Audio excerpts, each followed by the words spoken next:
Bonjour à tous, aujourd'hui nous allons parler d'un cheval dont la légende et les prouesses sont connues de tous.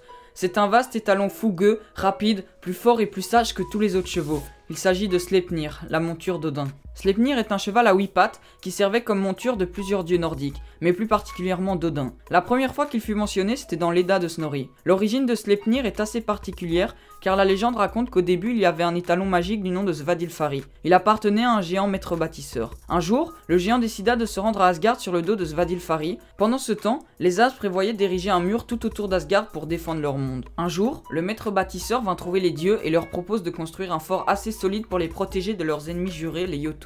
En échange, il réclame Freya, la déesse de la fertilité. Le maître bâtisseur prétend qu'il peut venir à bout de la construction en 3 hivers. Les dieux acceptent alors sa proposition à condition qu'il construise le fort en un seul hiver et sans recevoir l'aide d'aucun autre homme. En concluant ce marché, les dieux considèrent qu'ils ne prennent pas beaucoup de risques, la tâche étant rigoureusement impossible. Même eux, les êtres les plus puissants des 9 mondes en seraient incapables. Le marché est conclu et le maçon peut maintenant sortir sa botte secrète, le cheval Svadilfari. Cet étalon possède une force prodigieuse, permettant le transport et l'assemblage d'énormes blocs de rochers. Et, au prix d'incessants efforts, l'impossible se produit. À quelques jours de la fin de l'hiver, le fort est pratiquement fini. Il ne reste plus que la porte à construire. S'ils ne veulent pas perdre leurs biens, les dieux doivent réagir. 3 jours avant la date limite, Loki, dieu aussi fourbe qu'intelligent, se transforme en une magnifique jument et s'approche de Svadilfari. La ruse fonctionne, ce dernier devient fou d'amour et se lance à sa poursuite, oubliant ses dernières tâches. Loki, déguisé en jument, éloigne le cheval de son maître et le fait courir sans relâche. Le géant se mit aussitôt à courir derrière sa monture, mais il réalisa qu'il avait perdu toute une journée de travail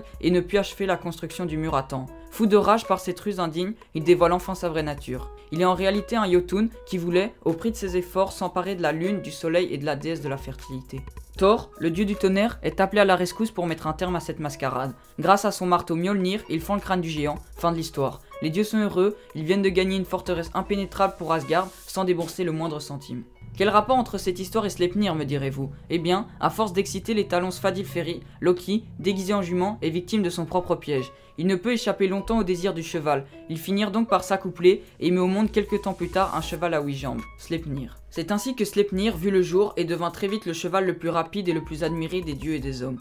On raconte que Sleipnir était capable de courir à une vitesse phénoménale, autant sur la terre que sur l'eau et l'air. Le cheval des dieux était également capable de traverser les mondes. Il faisait aussi partie des 5 animaux spirituels du dieu Odin, au même titre que ses 2 amis les corbeaux Hugin et Munin, et les loups Geri et Freki. Lors du Ragnarok, Odin chargera l'ennemi sur son fidèle destrier, et c'est là qu'Odin perdra la vie face au loup géant, Fenrir, une autre créature engendrée par Loki. Alors voilà, c'est tout pour la vidéo d'aujourd'hui. Merci à tous de l'avoir visionné, j'espère qu'elle vous aura plu et n'hésitez pas à mettre un pouce bleu. Sur ce, merci à tous de suivre la chaîne et on se revoit bientôt pour la suite.